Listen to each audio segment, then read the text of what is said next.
مساء الخير او صباح الخير على حسب بقى ما الفيديو يوصل لكم.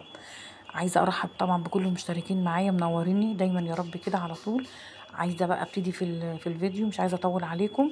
هنسمي الله ونصلي على الرسول عليه افضل الصلاه والسلام. انا عندي هنا هنعمل ايه؟ حواوشي، بس انا بعمله بطريقه، يعني هي ايه بطريقتي هتشوفيه. خليكي بس معايا للاخر وهنشوف الطريقه، هتعجبك قوي على فكره.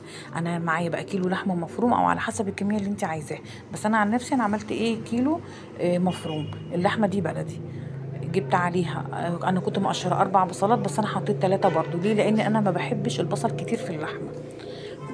فانا بقى بشرت البصل كويس جدا، وعليه بشرت فلفلتين رومي، وبشرت طماطمتين برضو. انا شلت القشره الخارجيه ويا دوبك بس البشر بتاع الطماطم. وعندي الورق بتاع الكزبره الخضراء برضو، ايه خرطتها خرط صغيره قوي. تمام. حطيت بقى التوابل ايه، بهارات مشكله، بهارات حواوشي، فلفل اسود، ملح. دي البهارات بس اللي انا حطيتها. ما حطيتش اي حاجه تانية، ولا بيكنج باودر بقى، ولا دقيق، ولا الكلام ده كله. انا عايزه احس بطعم اللحمه في قلب رغيف العيش اللي انا باكله. تمام. هنا بقى دمجت المكونات كلها مع بعض، اللي هي بقى اللحمه والتوابل والخضار اللي احنا حاطينه. دمجته كويس قوي لحد كله بقى مع بعضه. معلش يا جماعه انا بتلخبط في الكلام او بلقلق كده في الكلام، لان انا عايزه اجري مع ايه مع الفيديو.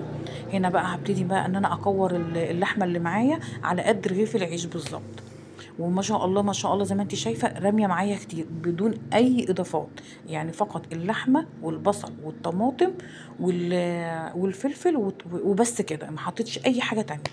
تمام. هنا بقى كان عندي عيش بلدي، هنا في مصر بنقول عليه عيش سياحي، اللي هو الرغيف اللي هو الصغير ده. هنا بقى حطيت حته اللحمه اللي معايا، فردتها. هفضل بقى ان انا ابطط كده او افردها. ليه بقى؟ عشان تدخل في كل الجوانب، ما يبقاش بس اللحمه متركزه في نص الرغيف والجوانب دي كلها فاضيه عندي، لا. انا هفضل بقى ان انا ابطط فيها زي ما انت شايفه بالشكل ده. فردت معايا. تمام كده. هعمل بقى الكميه اللي معايا دي كلها، يعني الكميه اللي معايا زي ما انت شايفه ما شاء الله رمت معايا قد ايه. تمام. هفردها بقى انا كلها كده مع نفسي. وهعمل بقى ايه، انا هعملها على البوتاجاز في صينيه كده. وايه، هستعمل بقى اللي هي الضاني اللي معايا. انا جايبه برضو دي اللي هي ضاني مع اللحمه. انا ما حطيتش اللي هي ضاني مع اللحمه خالص.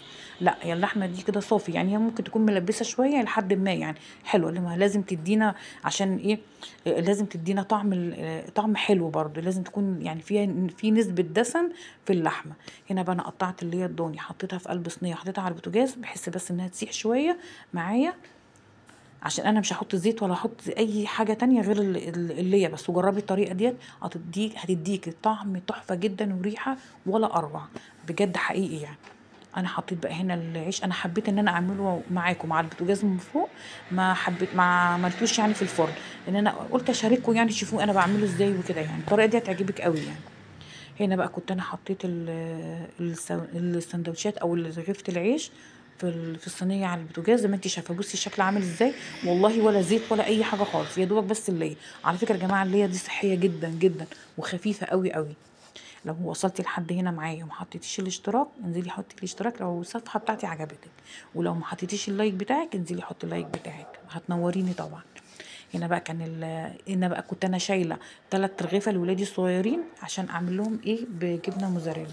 حطيت لهم بقى شويه جبنه موزاريلا كده جوه، وهحط كمان على الوش، وهعملها معاكم برضو هتشوفوها. بس على فكره يا جماعه طعمها حلو قوي. يعني طعم الموزاريلا ده، السندوتشات اللي انا عاملاها ده يعني حلو كتير عن عن التاني اللي هو الساده. يعني انا بعد كده انا هعمل برضو الايه الطريقه دي. هعملها بقى على البوتاجاز برضو من فوق، مش هحطها في الفرن ولا اي حاجه خالص. انا برضو هخليها تاخد وش من فوق ومن تحت. وهحط برضو الجبنه من فوق الايه، وهنغطي عليها دقيقتين 3 كده، هتسيح بقى مع نفسها. وطعمها حلو جدا جدا، جربي برضو الطريقه دي. هنا بقى خلاص كان الحواوشي كان خلص معايا. بصي طالع يعني مقرمش، العيش طالع معايا مقرمش. بصي اللحمه ولا كشت ولا اي حاجه، بدون اي اضافات. يعني ما حطيتش اي حاجه خالص. هي اللحمه والبصل والطماطم فقط لا غير، والفلفل طبعا، وشويه الورق الخضر اللي هي ايه الكزبره الخضراء. بس كده، والبهارات بتاعتنا. ما حطيناش بقى بيكنج باودر، ما حطيناش دقيق ولا اي حاجه.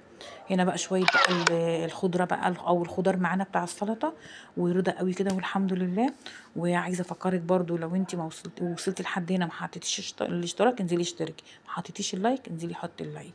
هنرش بقى شويه بقى كزبره خضراء او بقدونس كده. انا والله انا بتلخبط على فكره ما بين البقدونس والكزبره. يلا اشوفكم على خير وباي باي.